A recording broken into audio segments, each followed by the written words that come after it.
All right, time for another video.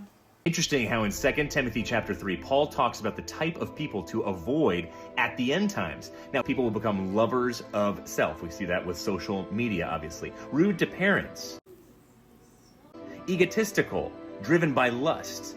But ultimately, those who we are to avoid are the ones who have the appearance of godliness, yet deny its power. People to avoid. So I should avoid my teenage daughter, who's very rude to her parents and disrespectful. Actually sounds really nice. So, snub. Way to be condescending and encourage what Christians already do. Bravo. So, aka, continue to do what you all do best. Think you're better than everyone else, and you might as well add yourself to that list because that's all of y'all. We're all guilty of all of this.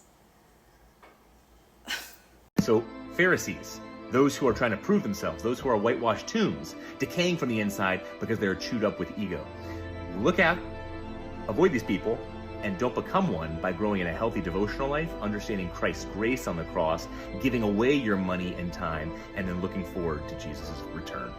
So let's break it down. When it says driven by lust, to avoid people that are driven by lust, obviously there are so many people that hide that shit in the closet. They're not going to expose that they're driven by lust.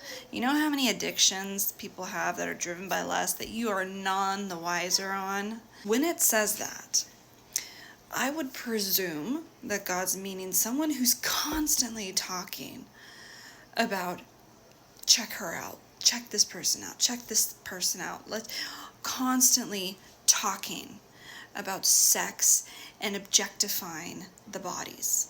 You would want to avoid someone like that because that's a very toxic person to be around when all they're thinking about is objectification on another person's being.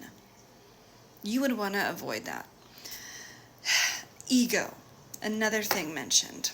When all they care about is themselves. Me, me, me, me, me, me, me, me, me. You would want to avoid someone who all they give a rat's ass about is themselves, because they obviously don't care or value you. So they wouldn't be a good friend to begin with. They would be all about them.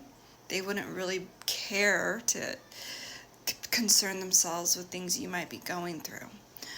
So it should be obvious things that would make you probably distance yourself to begin with.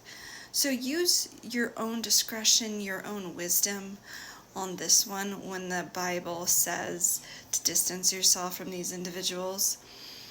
But definitely take note of your own actions and know that it's a two-way thing here, and not to be judgmental, because we can fall victim and be guilty of some of the same things that we could be judging others on, especially when it comes to those two key things that this chapter, this verse is talking about. And God says avoid these people.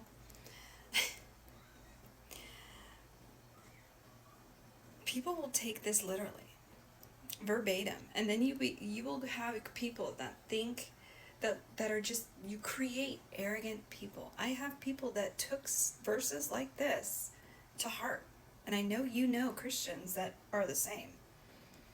I have family members that took this to heart and literally disowned me because they think that because I watch Family Guy or because of little stupid things that I allow in my life, that they must distance themselves from me, that I weaken their relationship with God.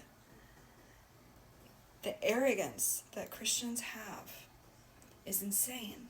The pride that's built based on these scriptures, it's gotten so out of control that they're not seeing the planks that are just building by the second in their eyes when they put out materials like this without adding the fine details that they need to add.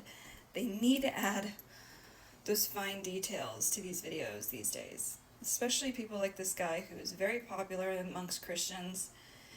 You can't say stuff like this amongst Christians because you just give them an opportunity to do what they do best, judge other people, distance themselves from other people, and think that they're better than others. They already have a well-known reputation of being those kind of judgmental individuals.